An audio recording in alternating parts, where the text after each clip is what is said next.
Ladies and gentlemen, We are back. we are back. Welcome back to our channel. My name is Andrea. This is Leo. They know. Okay, you know. And this is Echo. And that's Echo. And Ozzy is back there. Right? So, in the previous video, we shared with you guys that our next adventure is going to be to... We are buying and moving on a boat. Yes. And we're gonna live on a boat now. Right? The new adventure. That's our new adventure. But we will leave that for the next video. Yes. In today's video, we will tell you guys the 10 things that we learned from living in our travel trailer. So let's get started. Nice. So the first thing we learned from living in our travel trailer was that the amount of space that you live in does not define your happiness. So there is a lot of people that live in huge mansions, but they have to like literally walk to the kitchen like 5 miles to get to the kitchen. Excited. I got super exaggerated. But anyway, like for real, like they live in huge mansions and they're very unhappy, you know? They're super boring, right? Like unhappy, living life like no energy, no happiness, no life. So we were living in a really tiny box, and we had seriously one of the happiest moments of our lives, right? Like we would laugh so much, we would have so much fun living there. We really enjoyed every single moment of it. So that's point one. Point number two. We use a lot more water in a day than we think, and we spend a lot more water than we would want. Yep. So explain. Our trailer had a 20-gallon tank, and that tank only lasted us like 2 days, and that was for the shower, like washing the dishes, and the bathroom. So I mean, yeah, 20 gallons is a lot. It's like you think that's gonna last you like at least a week, but it doesn't last anything. Yep, it doesn't last anything. And you guys have to keep in mind we would take like 1 or maximum 2-minute showers, if anything, like not even. Yeah, that just takes you back to when you live in a regular house. You know, you don't realize it, but for example, you go in the shower and you just stand there like, and then 15 minutes have passed. You have probably spent 20 gallons right there in the moment, right?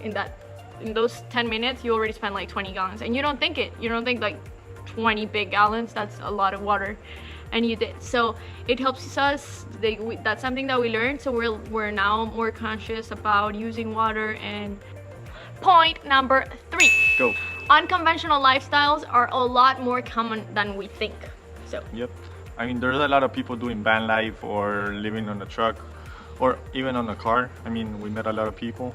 yeah, we even met someone that was a family that was traveling in bikes, like doing yeah. the whole United States in a bike. Yeah. Like as a family with kids, little kids. So it's super, alternative lifestyles are really cool. There's a huge community out there of people that are doing something different than just, living on a regular house, I guess. And it's fun, it's cool. Like you want to meet with these people, you want to learn from them, you want them to share their stories with you, because every single person that is doing something different has a really awesome story to tell, right? Yep. They have like a unique story. They do. Okay. They do. It's pretty cool. Point number 4. Living in a van, in a car, or in a truck does not mean that you're a hippie or a dirty person or anything related to that. Like, we're regular people just like you. Like, we used to own a home. We used to own a house. We used to have a regular lifestyle. Yep. And the fact that we decided to live in a trailer or in a car, or in a trailer, didn't make us, that we're homeless or dirty or anything like that, right? There's a lot of people that live in houses that are not as clean, and they live in like not clean places, and it's the same thing with people that live in vans. So that's something that we learned, that you can't like generalize everybody. So now we're going to point number 5. There's a lot of people out there willing to help you, right? There is like people within the community, and people just in general, people that you encounter, they're willing to help you. People are super helpful. They're always willing to get out there with you and help in anything they can. And that takes me to point number 6. 99.9% of people are great humans. So can't be thinking that, what if I encounter a bad person? What if something goes wrong because a thief or God knows what? Like, no, really, the majority of people that you're gonna encounter are great humans. They're, like we said in the previous point, they're always willing to help. They're great people. And so yeah, it's cool, right? Yes. I mean, and again, that takes me to point number 7. You can't let your fears limit you, right? So when we were going to head out from Florida, a lot of people were like, hey, how are you guys going to, be traveling the whole country and living on a trailer and you're not taking a gun? How are you going to protect yourself? There's a lot of killers out there, people that are shooting in, I don't know, restaurants and we didn't carry a gun. We didn't carry anything like that, right? And you can't first point is that you can't let someone else's fears become your own fears and have those things limit you, okay? Yep. So that's the first thing. And the second thing is that, like we said in the previous point, the majority of people out there that you're gonna encounter are great humans, they're great people. And sometimes you just have to go with your intuition, right? So if you're getting to a place, if it looks kind of like fishy or you're not feeling comfortable, you're not feeling safe, just move to another spot. There's a lot of places out there. There's a lot of places where we can spend the night, but we also wouldn't spend all of our days or our nights, thinking like, oh my God, what if someone robs us, or what if we get killed, or what if there's a shooter out here? Like, no, you can't go through life thinking that things are gonna go wrong. So, right? You can't. No, that's not helpful for your happiness, okay? So point number 8. Moving constantly is very exhausting. It is. I mean, if we move every day, we have to look where we're gonna refill the water, where we're gonna buy groceries, and to look like for a new spot like to sleep in. So it gets very exhausting, right? Point number 9. And this is my favorite one of every single 10 points. Right? Go. This is my favorite point of all of them. What's your favorite point? Having less is more. So living a simple lifestyle and living a minimal lifestyle is freedom. It's so liberating because you don't have to worry about having so many things out there. You don't have to worry about doing a bunch of things. So the bigger the house, the more you have to spend time cleaning, which probably I don't like cleaning. I don't know about you guys, but I don't like cleaning. So if it's a small area, you don't have to spend that much time doing that.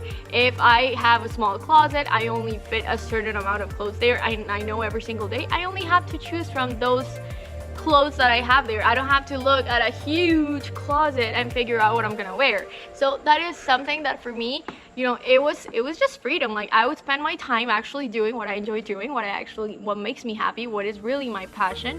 When we got to Alejo's house, like his parents' house, and we got there, and there was this huge mirror, and I'm not used to looking at myself in the mirror anymore because we had like a little tiny one, right, where you would keep the stuff. So I'm not used to looking at myself in the mirror like 24/7. Now all of a sudden I have this huge mirror in the bathroom, right? And now I'm like seeing wrinkles, I'm seeing myself fat, I'm seeing like all these things. I'm like, well, I don't want to spend my time thinking about this stupid stuff, right? So you don't. When you have literally you live so simple, so minimal, like you spend your time doing what actually makes you happy. And it's so liberating. It's just freedom right there. So yeah, that's my favorite point. That's a good point. It is. It's my favorite. And this is our last point, and it is, things just don't always go as planned. Like, what are you gonna do about it, You can't force change. You can't force things to happen. Exactly. Yeah, so I mean, sometimes you plan let's say you gotta be at a certain spot in a certain time. But I mean, sometimes it takes longer. Sometimes, I mean, you make other plans. Like, for example, our plan was to head up to Alaska, and we realized we didn't like the cold. So that's why we decided to sell the trailer, and now we're going to do the boat life. Yep, and it's completely okay. You gotta flow with it. If something doesn't make you happy, you don't have to stick to it. You just go with the flow. Do whatever you want. Yeah. So yeah, those are the 10 things that we learned from our travel trailer and van life Yeah. experience. That's that for today, right? Yeah. Thank you guys for watching. Thank you for watching. Stay tuned for the next video. In the next video, we'll be sharing the first part of buying a boat. Yeah. Our future home, right? Yeah. Our home, soon to be home. So we're excited for that. Very excited. So stay tuned. Subscribe if you haven't subscribed. The little red button. Subscribe. And give us a thumbs up. And see you next time. See you next time. Bye. Peace.